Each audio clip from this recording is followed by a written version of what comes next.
There was a day in the history of the universe when death, tired of its eternal work, decided to cease to exist.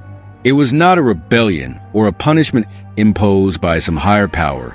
Simply, one day, the Grim Reaper stopped, left its side on the ground of the cosmos, and disappeared. There were no signs in the sky or omens on earth. There were no screams, no shadows elongated on the walls of time. Death, which had always been the most constant of all things, decided that it no longer wanted to exist. At first, humanity did not notice its absence. The sick remained in their beds. The elderly continued to stare into the horizon of the years, and soldiers fell on the battlefield without realizing that they could not die. Wounds opened, but did not close. Bodies suffered, but did not fade. It was a child who noticed it first. He had fallen from a tree and broken his neck. His mother screamed in despair, but the boy, eyes wide open, stood up, not understanding what was happening. His neck was still twisted, but his body did not quite obey her. He was alive, even though he should not be. Then came chaos. Hospitals filled to overflowing with patients who never died. Doctors, accustomed to fighting death, found themselves up against an even crueler enemy, its absence. How to treat someone who cannot heal because he cannot die. How to ease the pain of someone condemned to an eternity of suffering. Wars lost their meaning. Armies fought in eternal battles where no one could win because no one could die. Bullets pierced bodies that rose again. Explosives tore through flesh that never ceased to exist. Soon, the generals understood that war no longer had a purpose. There was no victory in eternity. The assassins were frustrated. The executioners became useless. Prisons filled with condemned men who would never serve their time. Hunger ceased to be a threat, but the need for food did not disappear. People still felt the emptiness in their stomachs, the burning thirst in their throats, but they could not die of starvation, only suffer. Despair spread like a silent plague. Religions fragmented. Without death, what about heaven and hell? Where were the angels, the demons, the gods who promised salvation or punishment? Some proclaimed it a miracle, others called it a curse. But no one had answers.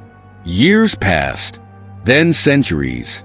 The earth filled beyond capacity, with overlapping generations trapped in life without end. Bodies withered, but did not die. Flesh rotted, but did not disappear. Minds broke, trapped in the agony of an existence without conclusion. And then, humanity understood the truth. Death was not a punishment, but a gift. Without it, life had no meaning. Eternity was not a paradise, but a prison without doors. With the weight of centuries on their shoulders, men and women embarked on a quest. They traveled to the ends of the world and beyond. They climbed mountains, crossed oceans, explored the stars, looking for the only entity that could restore their peace. But death was nowhere to be found, until a child different from the one who had discovered her absence centuries ago, found her at the edge of the universe. There, in a corner where neither light nor time reached, under a tree with infinite roots, death rested. His tunic, worn and dusty, covered his shapeless body. His bones, always hidden under the shadow of his hood, seemed more fragile than ever. The child approached with careful steps. He was not afraid, because he did not yet understand the desperation of the elders. "Why did you leave us?" he asked with the innocence of those who do not fear the end. Death looked up. His eyes were empty, but in them were reflected all the faces of those he had ever touched. "Because they never loved me," he whispered. "They always feared me. They always cursed me. They always hated me." The boy fell silent. He knew that death spoke the truth. Since the beginning of time, humanity had rejected it, had fought it, had tried to outwit it. But now they sought it, they needed it. "Now we know that we need you," the boy said with a sad smile. "Will you come back?"